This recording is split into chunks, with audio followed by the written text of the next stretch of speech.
Κυρίες και κύριοι, φίλες και φίλοι, καλησπέρα. Απόψε είναι Σάββατο 23 Νοεμβρίου του 2024.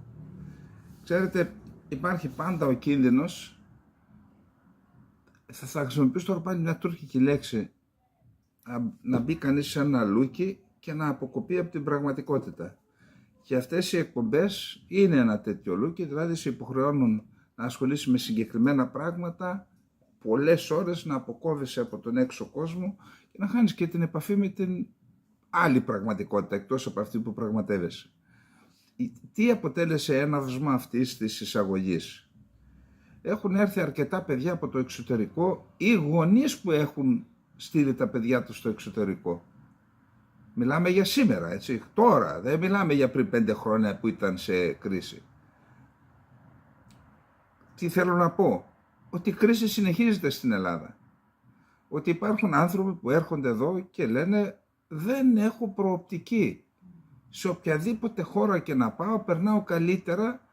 Εδώ υπάρχει ένας βραχνάς ο οποίος με πνίγει. Όπως καταλαβαίνετε, η αφάμαξη συνεχίζεται. Ασχέτως τι λένε τα φερέφωνα που λένε έχουμε φέρει πίσω 300.000 νέους. Πού είναι? Πού τους φέραμε όταν σήμερα έρχεται μια μάνα και μου λέει έφυγε το παιδί μου? Καταρχάς, για όσους επιλέξουν να φύγουν εκτός Ελλάδας, ο τελευταίος άνθρωπος στη γη θα είμαι εγώ που θα τους πω μη φεύγετε. Ο κάθε άνθρωπος κανονίζει και κάνει αυτό που θεωρεί σωστό για τον εαυτό του. Όμως, θεωρώ ότι επειδή ήμουν και πρόσφατα στην Κύπρο και εκεί η κατάσταση της οικονομίας είναι καλύτερη, ας βάλουμε πρώτη επιλογή την Κύπρο. Εκεί τουλάχιστον δεν χάνει το εθνικό δυναμικό, δεν χάνει τα παιδιά μας. Εποφελείται ένα αδελφό κράτος που είναι η Κυπριακή Δημοκρατία. Σε αυτούς που φεύγουν και όσοι έρχονται εδώ, γι' αυτό λέω ότι είμαστε στον κόσμο μας, όσοι έρχονται εδώ μου παρουσιάζουν μια κατάσταση και θέλω να τη μοιραστώ μαζί σας. Καταρχάς, όλα αυτά τα παιδιά είναι σε απόγνωση. Μπορεί να παίρνουν για 10.000 ευρώ έξω. Δεν έχει και πολύ μεγάλη σημασία. Είναι σε απόγνωση γιατί χάσαν τους γονείς τους, την οικογένειά τους, την χώρα τους και είναι σε μια ξένη χώρα. Άλλο στην Τσεχία, άλλο στην Ελβετία, άλλο στην Αμερική, άλλο στην Κύπρο, άλλο στην Ολλανδία. Όλοι αυτοί τώρα ήρθαν αυτές τις μέρες εδώ. Εγώ έχω να πω το εξής. Καλό θα ήταν τουλάχιστον να κρατήσουμε επαφή με τη χώρα, με την Ελλάδα, με τον ελληνισμό, με την ιστορία μας, διότι θα είναι τεράστιο έγκλημα να χάσει η Ελλάδα τόσο σημαντικό κομμάτι του ελληνισμού που είναι η νεολαία της και πολλές φορές οι μορφωμένοι. Για μένα, εντάξει, όλοι έχουν την αξία τους, τη μορφωμένοι, τη λιγότερο μορφωμένοι, αλλά ιδιαίτερα οι μορφωμένοι θα μπορούσαν να αποτελέσουν και την ατμομηχανή για να... Όταν λοιπόν συζητώ για να ανασάνει αυτή η χώρα, όλοι λοιπόν μου λένε αδιέξοδο, αδιέξοδο, αδιέξοδο. Και υποτίθεται ότι είμαστε 10 χρόνια μετά την κρίση έχουν περάσει. Ακόμα η χώρα είναι σε κρίση. Και θεωρώ ότι μία από τις μεγαλύτερες κλοπές που έχει γίνει στην ιστορία της ανθρωπότητας είναι αυτό που γίνεται με το ρεύμα. Να σας πω την αλήθεια, δεν ξέρω τι ακριβώς συμβαίνει. Διαβάζω μερικές καταστάσεις πόσο είναι η κιλοβατόρα σε πολλές χώρες της Ευρώπης, ακόμα και στη Βουλγαρία, και σε εμάς είναι 10 φορές μεγαλύτερη. Δεν ξέρω αν είναι αλήθεια αυτά που μου στέλνουν τώρα, πού να βρω και χρόνο να τα ψάξω. Γιατί το χαρακτηρίζω την μεγαλύτερη κλοπή που έγινε στην ιστορία της ανθρωπότητας? Κλοπές έχουν γίνει πολλές. Με τη συνέργεια των πολιτικών φυσικά, έτσι. Οι ίδιοι τις κάνουν. Όμως ξέρετε, εκείνες αφορούν ένα συγκεκριμένο τομέα. Για παράδειγμα, το χρηματιστήριο ήταν μια κλοπή. Αλλά αυτό αφορούσε αυτούς που πέρασαν την πόρτα του χρηματιστηρίου. Όσοι δεν πήγαν, με το ρεύμα κλέβουν από τους πιο πλούσιους, μπορεί να μην έχουν και πολύ ανάγκη, αλλά πάμε παρακάτω μέχρι τον πιο φτωχό, το συνταξιούχο 80-90 ετών, κλέβουν. Αυτό είναι κλοπή. Μπορεί να είναι νομιμοφανής, μπορεί να έχουν δημιουργήσει ένα σύστημα, ξέρω εγώ τι χρηματιστήριο έκαναν, πού το έκαναν εκτός Ελλάδας, αλλά εν πάση περιπτώσει δεν είναι κλοπή. Πώς είναι δυνατόν οι άλλες χώρες να έχουν υποδεκαπλάσιο τιμολόγιο στις κιλοβατώρες και όχι? Και αυτό, ξέρετε, είναι και αυτό ένας παράγοντας που διώχνει τα παιδιά. Έρχονται εδώ επιχειρηματίες και μου λένε, πλήρωσα, λέει, τον ένα μήνα 300 ευρώ, τον άλλον 700 ευρώ. Αυτό επιβαρύνει την επιχείρηση. Τέλος πάντων, και επειδή υπάρχει αδιέξοδο, πιστεύω ότι πρέπει να κάνουμε κάτι όλοι μας. Δεν ξέρω, εγώ με άλλα ασχολούμαι, δεν είμαι καλός στα πολιτικά της Ελλάδας, αλλά πιστεύω ότι εμείς οι πολίτες όλοι κάτι πρέπει να κάνουμε, να σπάσει αυτό το θερμοκήπιο των σκανδάλων της διαφθοράς που έχει οδηγήσει τη χώρα να είναι απικία χρέος στην ουσία, να πάρει ανάσα η Ελλάδα, να πάρει ανάσα η κοινωνία, να μείνουν τα παιδιά μας, να ξαναζωντανέψουν τα χωριά. Τι να πω, κάτι πρέπει να κάνουμε. Μέχρι να το κάνουμε όμως εκείνο, για να δούμε εδώ τι γίνεται. Έρχεται εδώ ο νέος Γενικός Γραμματέας του ΝΑΤΟ. Είναι ο πρώην Πρωθυπουργός της Ολλανδίας, αυτός που ερχόταν εδώ και μας έκανε μαθήματα με τα μνημόνια. Εγώ περισσότερο στους δικούς μας δίνω την ευθύνη, ρίχνω την ευθύνη ως πολίτες. Εμείς ευθυνόμαστε και όχι οι ξένοι. Εμείς τους δώσαμε τη δυνατότητα να έρχονται εδώ και να μας εξευτελίζουν. Ένας από αυτούς που μας έκανε τέτοια κόλπα ήταν ο Ρούτε, ο οποίος τώρα ως Γενικός Γραμματέας του ΝΑΤΟ πρώτα πάει στην Άγκυρα και μετά έρχεται εδώ. Προσέξτε τι συναντήσεις έχει στην Άγκυρα και τι έχει στην Ελλάδα και βγάλετε συμπεράσματα.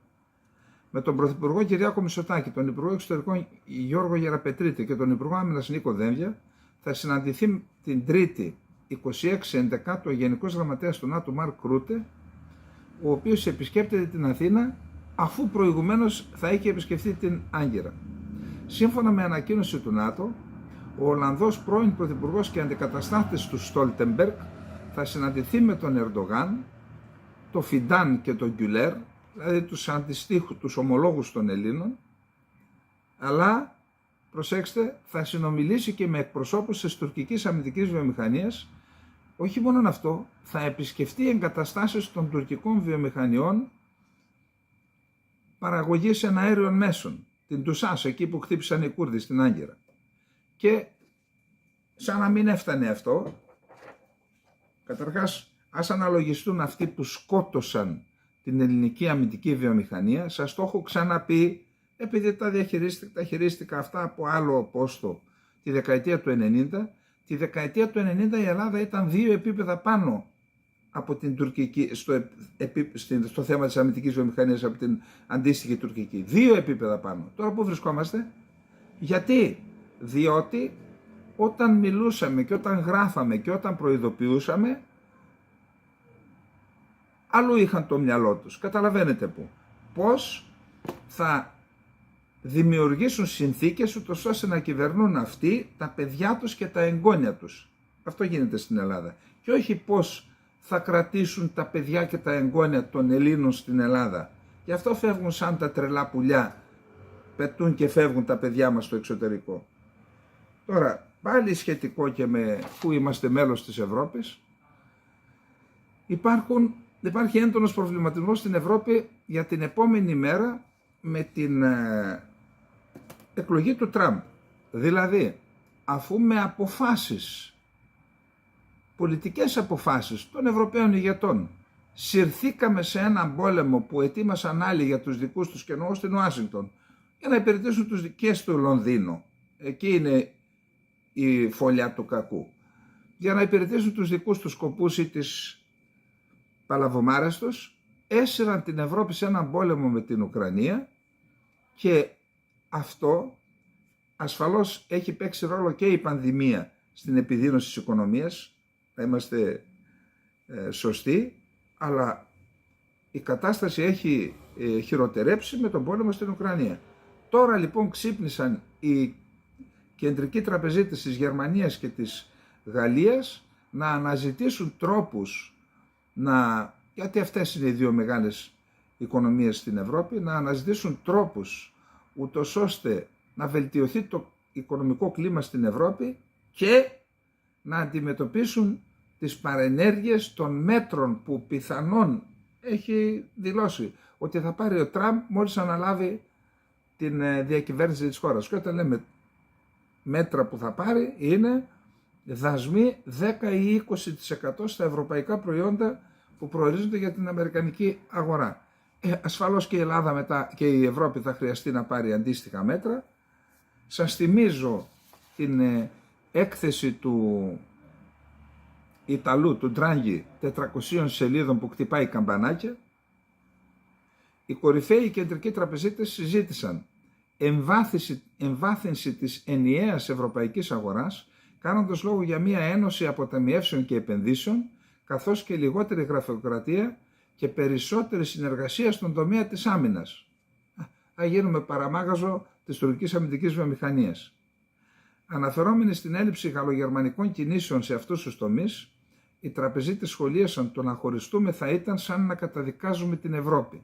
Την καταδικάσατε ήδη. Τόνισαν ωστόσο ότι παρόλο που υποστηρίζουν την ιδέα για κοινό ευρωπαϊκό χρέος, δεν αποτελεί προϋπόθεση για να προχωρήσουμε μπροστά. Τέλος πάντων, υπάρχει και μια παρέμβαση της Προέδρου της Ευρωπαϊκής Κεντρικής Τράπεζας, της Κριστίν Λαγκάρτ. Η Ευρώπη, τα έχουμε ξαναπεί, είναι οι αποφάσεις που παίρνονται τα τελευταία χρόνια και σε σχέση με τον πόλεμο στην Ουκρανία έχουν οδηγήσει σε ένα διέξοδο για το οποίο θα αναφερθούμε στη συνέχεια. Πάμε στο δεύτερο θέμα, επειδή σήμερα θα είναι μικρότερη η εκπομπή, να πάμε κατευθείαν στην Τουρκία. Δεν ξεχάσαμε την Κύπρο, απλά θα αφιερώσουμε χρόνο στην επόμενη εκπομπή. Στην Τουρκία λοιπόν έχουμε το εξής θέμα. Ξέρετε ότι μακράν το σημαντικότερο πρόβλημα που απασχολεί το τουρκικό κράτος είναι το κουρδικό ζήτημα. Και το κουρδικό ζήτημα αλλάζει η παραμετροποίησή του. Γιατί όσο και αν έχει κάνει προσπάθειες η Τουρκία να το θέσει υπό έλεγχο στο εσωτερικό της, οι διεθνείς εξελίξεις και ειδικά εξελίξεις στην περίμετρο της Τουρκίας, και αναφέρομαι στο Ιράν, στο Ιράκ και στη Συρία, αλλάζουν την παραμετροποίηση του κουρδικού και τώρα χτυπάνε καμπανάκια. Και όσο αλλάζουν την παραμετροποίηση και μεγαλώνει ο κίνδυνος να δεχθεί πιέσεις η Τουρκία να αναγνωρίσει το πολιτιστική αυτονομία στους Κούρδους, κάτι που θα οδηγήσει σε πλήρη αλλαγή αυτού που λέμε Τουρκία, αλλά δεν είναι της ώρας, τόσο προσπαθεί να πνίξει τη φωνή των Κούρδων. Πριν λίγες μέρες είχαμε καθαίρεση 4 δημάρχων. Χθες προχώρησε σε καθαίρεση άλλων 2 δημάρχων. Ξέρετε πού? Στο νομό Ντερσίμ, Τούντζελι τον ονομάζουν. Θυμάστε προχθές που έκανα με την επέτειο της γενοκτονίας που έκανε εκεί ο Μουσταφά Κεμάλ με την κόρη του τη Θετή. Σε αυτόν τον νομό καθαίρεσαν τον δήμαρχο της πρωτεύουσας του Ντερσίμ, Τούντζελι το λένε, και τον δήμαρχο του Οβατζίκ. Ο ένας ανήκει στο ΝΤΕΜ, στο Κουρδικό Κόμμα, ο άλλος ανήκει στο Λαϊκό Ρεπουμπλικανικό Κόμμα. Εκεί έγινε συμφωνία και μοίρασαν τις δυνάμεις τους. Εδώ λοιπόν τους καθαίρεσαν και προσέξτε, υποτίθεται αυτοί τιμωρήθηκαν από τα δικαστήρια με 6 χρόνια και 3 μήνες για συμμετοχή στο Κουρδικό Εργατικό Κόμμα, το οποίο η Τουρκία το θεωρεί τρομοκρατική οργάνωση, και αντί να επιτρέψουν να ψηφιστεί δήμαρχος από το Δημοτικό Συμβούλιο, από τους που εξέλεξε ο λαός, το τουρκικό κράτος δεν ανέχεται ούτε αυτό και βάζει δοτό δήμαρχο, δηλαδή επίτροπο, κρατικό επίτροπο. Είχαμε διαδηλώσεις στην Τουρκία και επειδή μιλάμε για αυτό το θέμα, ακούστε, όταν βγήκε το ένταλμα για τον Νετανιάχου και τον Γκάλαντ και τον Ντέιφ, έκανα μία ανάρτηση στο 2-3 δηλαδή, όχι μία, στο X. Και λέω συγγνώμη, εντάξει, βγήκε για τους αυτούς για τη Μέση Ανατολή, είναι υπόθεση του Διεθνούς Ποινικού Δικαστηρίου, αλλά για να βγει η Παλαιστίνη ήταν αυτή, η Παλαιστινιακή Αρχή ήταν αυτή που είναι μέλος του Διεθνούς Ποινικού Δικαστηρίου και ζήτησε την έκδοση των ενταλμάτων. Γιατί δεν ζητά κάποια χώρα που εμπλέκεται, και αναφέρομαι στη Συρία ή στο Ιράκ, η Κύπρος, για τα εγκλήματα πολέμου που γίνονται σε αυτές τις χώρες, είτε για τους Κούρδους εναντίον των Κούρδων. Στη Συρία η Τουρκία έχει εισβάλει και κάνει εγκλήματα πολέμου, είτε στην Κύπρο που συνεχίζεται η δημογραφική αλλίωση, που είναι έγκλημα πολέμου, νομίζω. Δεν είμαι σίγουρος, αλλά και ακόμη για τη συνεχιζόμενη κατοχή. Γιατί δεν ζητάνε έκδοση εντάλματος? Μία ανάρτηση έφτασε 150.000.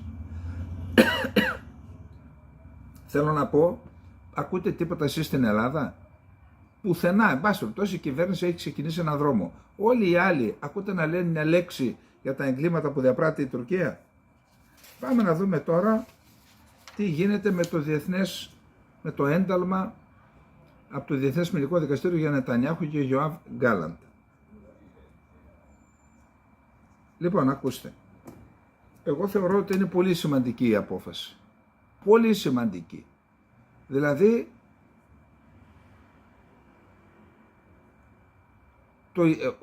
εκδόθηκε διεθνές ένταλμα σύλληψης και για τον Πούτιν.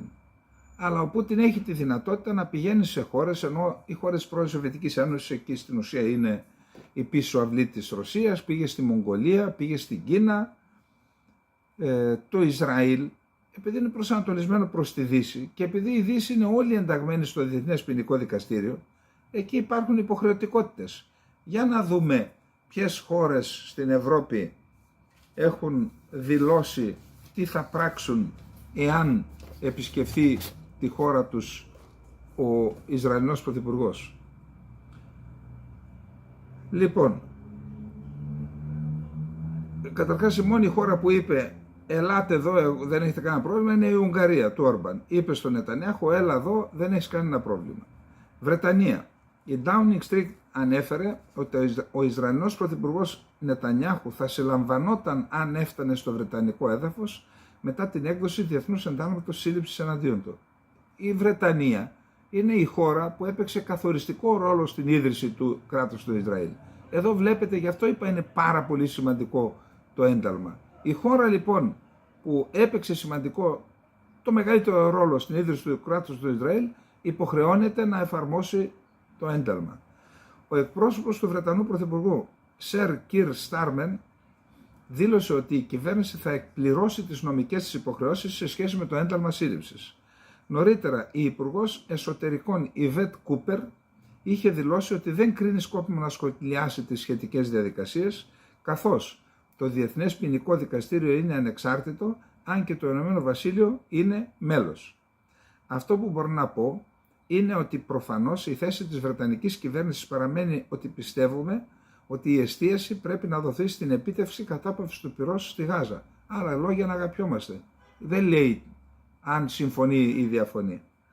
Ωστόσο, η Έμιλι Θόρνμπερι, πρόεδρος των εργατικών στην Επιτροπή Εξωτερικών Υποθέσεων του Κοινοβουλίου, δήλωσε στο Sky News: «Εάν ο Νετανιάχου έρθει στη Βρετανία, η υποχρέωσή μας βάσει της Σύμβασης της Ρώμης, με την οποία ιδρύθηκε το Διεθνές Ποινικό Δικαστήριο, θα ήταν να τον συλλάβουμε με τη διαδικασία του εντάλματος που έχει εκδώσει το Διεθνές Ποινικό Δικαστήριο». Ιταλία. Εάν ο Νετανιάχου και ο Γκάλαντ έρχονταν στην Ιταλία, θα έπρεπε να τους συλλάβουμε, δήλωσε ο Υπουργός Άμυνας Γκίντο Κροσέτο. Αλλά πρόσθεσε, πιστεύω ότι η ποινή του Διεθνούς Ποινικού Δικαστηρίου είναι λάθος. Πάντως, ο Ματέο Σαλβίνι, αντιπρόεδρος της κυβέρνησης της Ιταλίας, εξέφρασε την πλήρη υποστήριξή του στον Ισραηλινό Πρωθυπουργό, λέγοντας ότι αν ο Νετανιάχου ερχόταν στην Ιταλία θα ήταν ευπρόσδεκτος. Οι εγκληματίες πολέμου είναι άλλοι, πρόσθεσε. Ιρλανδία. Ερωτηθείς εάν η αστυνομία θα συλλάμβανε τον Ισραηλινό ηγέτη στην Ιρλανδία, ο Ιρλανδός Πρωθυπουργός Σάιμον Χάρις δήλωσε: «Ναι, οπωσδήποτε. Υποστηρίζουμε τα διεθνή δικαστήρια και εφαρμόζουμε τα εντάλματά τους». Γερμανία. Η Γερμανία από την πλευρά της, αν και ανακοίνωσε ότι θα έπαιρνε σχετική απόφαση εφόσον ο Νετανιάχου αποφάσισε να πάει στη Γερμανία, διευκρίνησε ότι ένας από τους μεγαλύτερους υποστηρικτές του Διεθνούς Ποινικού Δικαστηρίου είναι η Γερμανία, κυρίως λόγω της ιστορίας της. Δηλαδή είπε αμφίσιμη η δήλωση, αλλά όταν λέει είμαι υποστηρικτής, άρα θα προβεί σε σύλληψη. Ολλανδία. Εκεί τι έγινε, ξέρετε? Επειδή ο Ολλανδός Υπουργός Εξωτερικών Κάσπαρ Βέλτκαμπ έκανε δήλωση που στήριζε το ένταλμα του Διεθνούς Ποινικού Δικαστηρίου, το Ισραηλινό Υπουργείο, και ήταν προγραμματισμένη η επίσκεψή του. Το Υπουργείο Εξωτερικών του Ισραήλ, λόγω των σχολείων που υποστηρίζουν την απόφαση, είπε μην έρχεσαι πίσω.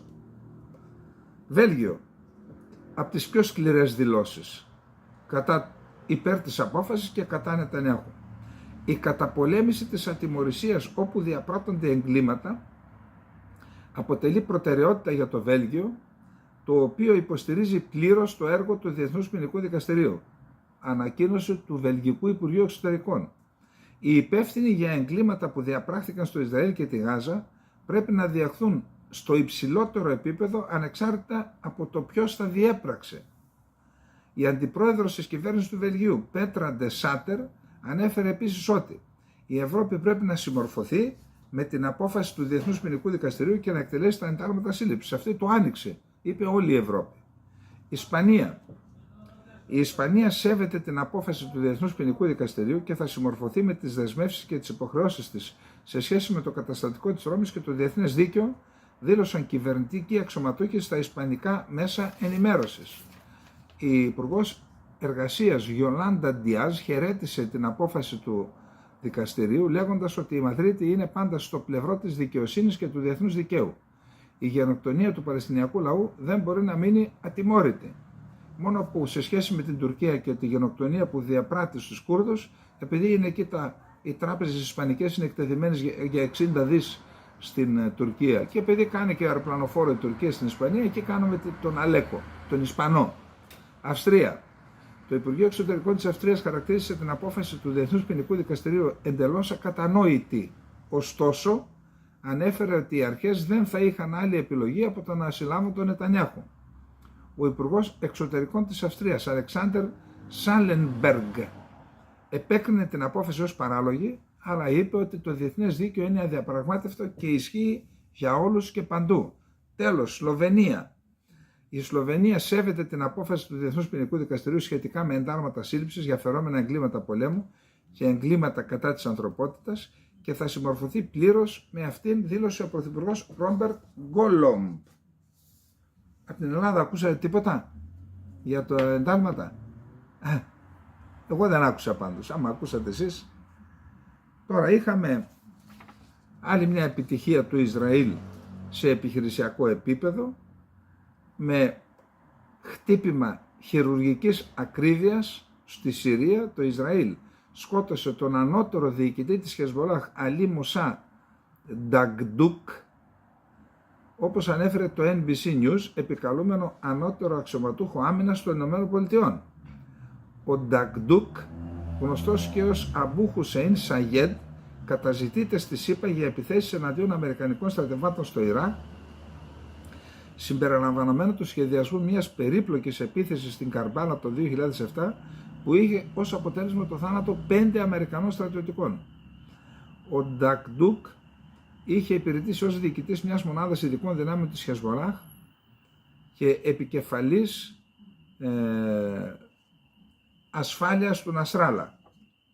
Το Ισραήλ χθες, σε επίθεση που έκανε στο Λίβανο, σκοτώθηκαν 62 άνθρωποι και 111 τραυματίστηκαν. Συνολικά από τις επιθέσεις του Ισραήλ έχουν σκοτωθεί στο Λίβανο 3.645 άνθρωποι και έχουν τραυματιστεί 15.355.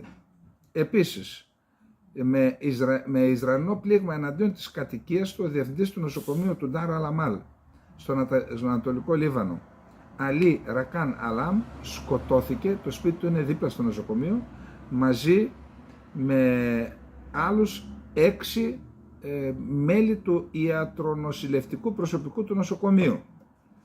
Είχαμε αντίστοιχη δήλωση καταδίκης από το Υπουργείο Υγείας του Λιβάνου και αυξάνεται ο αριθμός νεκρών και τραυματιών από την Ισραηλινή Αεροπορική Επιτροπή που είχε στόχο νωρίς σήμερα το πρωί συνοικία με κατοικίες στην πρωτεύουσα του Λιβάνου. Σε ανακοίνωσή του, το Υπουργείο Υγείας του Λιβάνου επισημαίνει ότι οι νεκροί έχουν φτάσει στους 11 και οι τραυματίες στους 63. Αυτά λοιπόν και με το Ισραήλ, ακόμα προσπαθεί να συνέλθει από τις αναταράξεις, από τα εντάλματα. Να πάμε στις ΗΠΑ. Στις ΗΠΑ συνεχίζεται η στελέχωση της κυβέρνησης Τραμπ. Έχουμε άτομα τα οποία είναι αμφιλεγόμενα, δηλαδή έχουμε ανθρώπους οι οποίοι είναι υπέρ της καύσης ορυκτών καυσίμων, της χρήσης ορυκτών καυσίμων, δηλαδή δεν πιστεύουν στη προσπάθεια που γίνεται για την πράσινη μετάβαση και την κλιματική αλλαγή. Έχουμε αντιεμβολιαστές, έχουμε ανθρώπους οι οποίοι συμμετείχαν σε αυτό το Project 25, ένα πρόγραμμα το οποίο θεωρείται από πολλούς μέχρι και καταστροφικό. Επιλογές που κάνει ο Τραμπ, ο οποίος επειδή εξελέγει, οι δικαστές του κάνουν λίγο τώρα και του βάζουν και λίγο πλάτες. Επαόριστον αναβάλλεται η ανακοίνωση της ποινής του Ντόναλντ Τραμπ για την απόκρυψη των χρημάτων που καταβλήθηκαν στην κοπέλα εκείνη που τον χαλάρωνε, τη Στόρμι Ντάνιελς, πριν από τις εκλογές του 2016.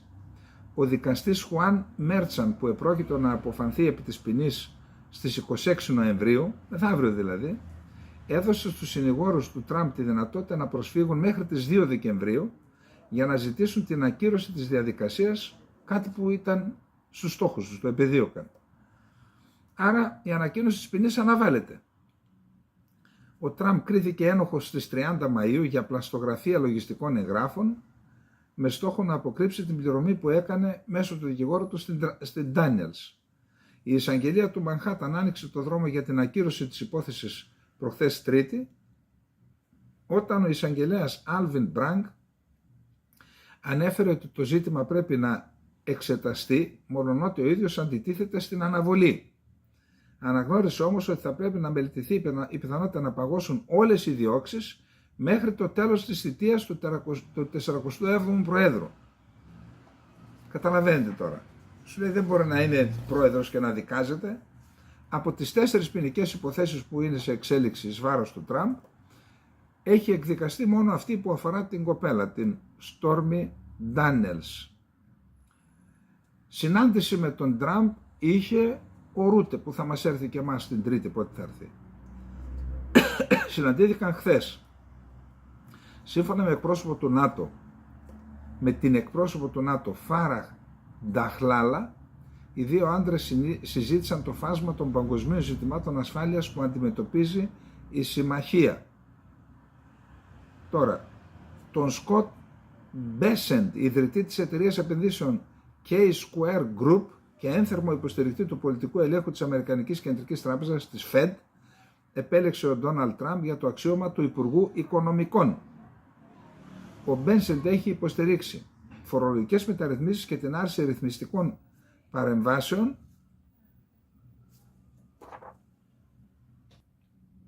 ιδίως για να τονωθούν περισσότερο ο τραπεζικός δανεισμός και η παραγωγή ενέργειας. Πάντως, επισημαίνεται ότι στο παρελθόν έχει εργαστεί στις επενδυτικές εταιρείες του George Soros, παρότι ο Τραμπ είναι πολιτικά αντίθετος με τον Soros. Ο Soros τον πολέμησε τον Τραμπ. Στην επιχειρηματία και πολιτικό Κέλι Λέφτερ σκοπεύει να αναθέσει το Υπουργείο Γεωργίας ο Ντόναλντ Τραμπ, η οποία ήταν γερουσιαστής στη Τζόρτζια το 2019, ήταν επιλεγήσα όχι εκλεγήσα, και το 2021 δεν κατόρθωσε να επανεκλεγεί.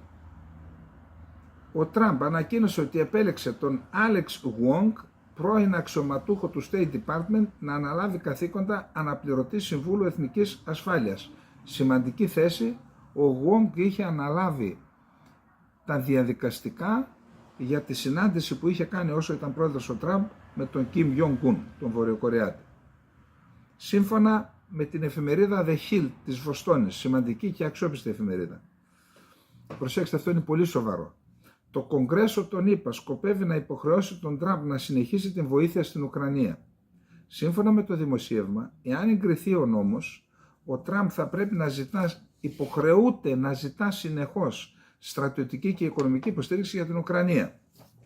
Το Αμερικανικό Κογκρέσο την παραμονή της ορκομοσίας του Τραμπ επεξεργάζεται τροποποιήσεις του νόμου για τη βοήθεια προς την Ουκρανία, ώστε ο νέος επικεφαλής του Λευκού Οίκου να μην μπορεί να την ακυρώσει, αναφέρει η εφημερίδα The Hill.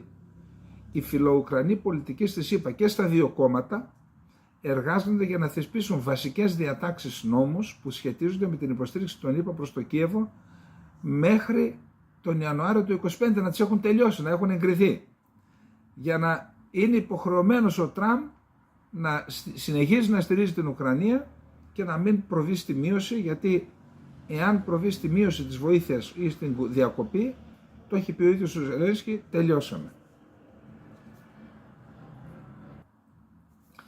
Πάμε να δούμε τώρα τι γίνεται στη Ρωσία.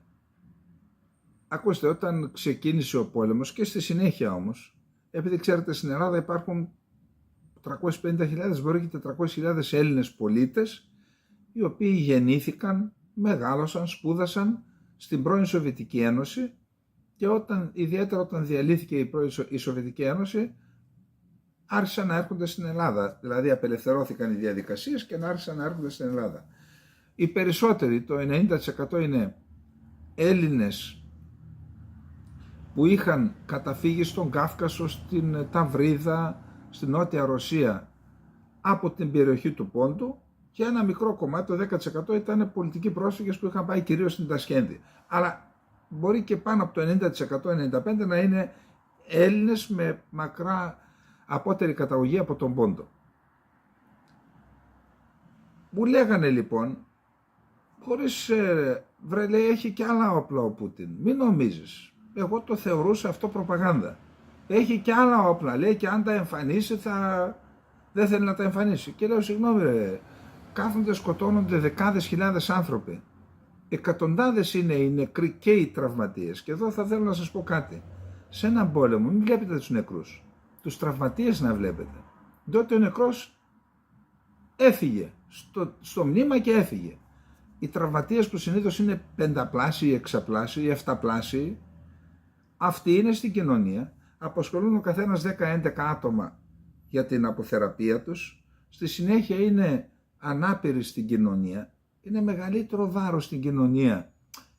Τώρα μιλώ τεχνοκρατικά, δεν λέω βάρος, σιγά προς Θεού, όποιος τραυματίζεται η κοινωνία οφείλει να τον... Αλλά για ένα κράτος είναι πιο σημαντικό ζήτημα οι τραυματίες, θέλω να πω εκατοντάδες χιλιάδες άνθρωποι. Και τώρα βλέπω ότι στην Ρωσία υπάρχει και σοβαρό δημογραφικό πρόβλημα.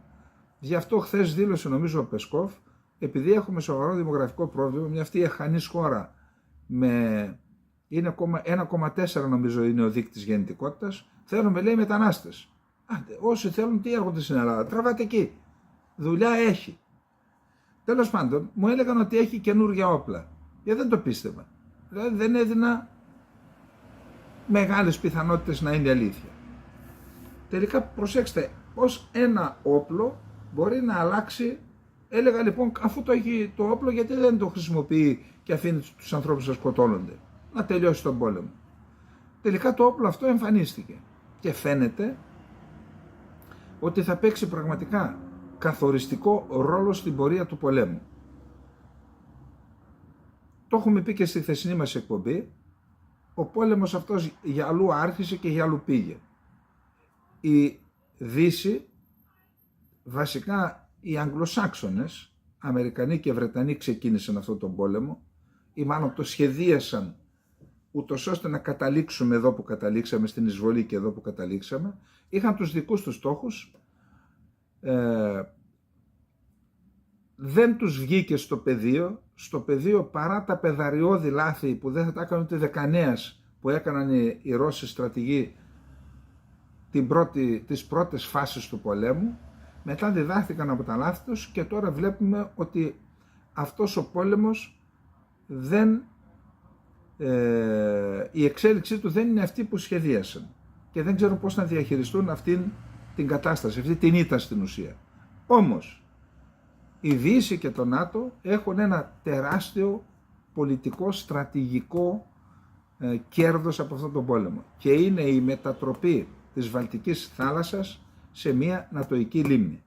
Αυτό λοιπόν είναι ένα κέρδος που δεν μπορεί να ανατραπεί. Δηλαδή και να κερδίσει η Ρωσία στην Ουκρανία, το κέρδος του ΝΑΤΟ εκεί θα μείνει και αυτό έχει τεράστια σημασία. Κάποια στιγμή ίσως να έχω χρόνο να εξηγήσω γιατί έχει τεράστια σημασία. Από εκεί και μετά όμως δεν ξέρουν πώς να διαχειριστούν την κατάσταση στο μέτωπο.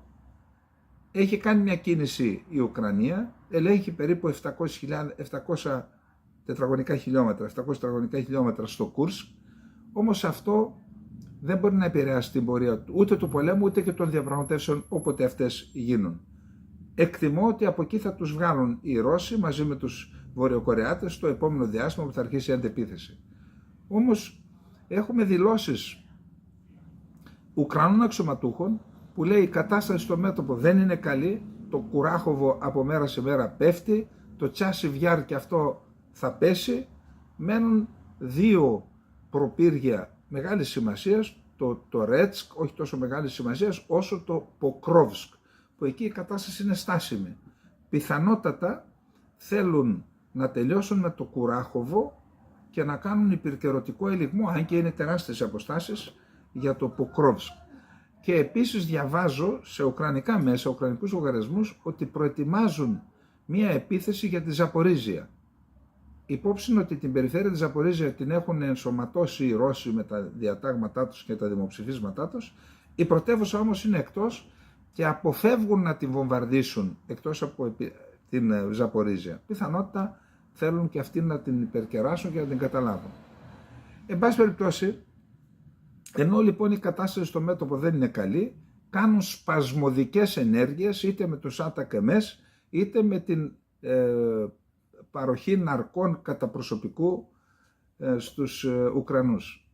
Αυτές είναι κινήσεις οι οποίες αφενός μεν δεν πρόκειται να επηρεάσουν σημαντικά, καθοριστικά την πορεία των εξελίξεων στο μέτωπο και αφετέρου προκαλούν την ένταση, εννοώ την κλιμάκωση της έντασης, και φτάσαμε είτε στην τροποποίηση του πυρηνικού δόγματος που αυτό οδηγεί σε αντίστοιχες τροποποίησεις και το αμερικάνικο, είτε στη χρήση του χθεσινού αυτού του πυράβλου που λέγεται φουντουκιά.